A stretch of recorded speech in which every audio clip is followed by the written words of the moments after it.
Questo ulteriore lavoro di analisi e di ricerca conferma sostanzialmente che esistono delle criticità, delle carenze significative nell'intera filiera dell'assistenza territoriale. Gli effetti della straordinaria emergenza sanitaria che ancora stiamo attraversando hanno messo ancora più in evidenza la criticità e l'importanza fondamentale dell'assistenza territoriale e dei processi di integrazione sociosanitaria. È quanto emerge dal rapporto che la CGIL ha dato da realizzare da un anno a questa parte all'Istituto di Ricerche Economiche e Sociali del Veneto.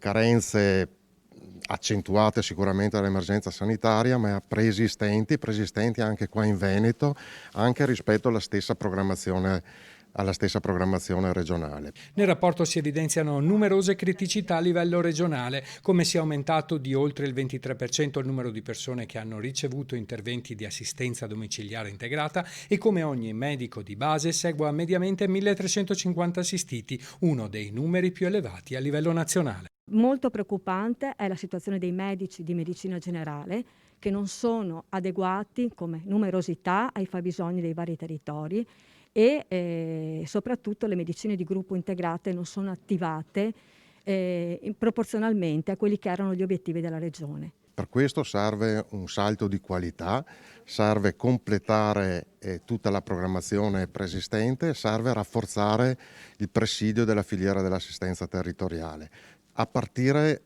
dagli elementi più critici e più carenti. Ci riferiamo al completamento delle USCA, al completamento della presenza nel territorio della medicina di base, alla riorganizzazione del sistema di residenzialità e soprattutto al rafforzamento dell'assistenza domiciliare.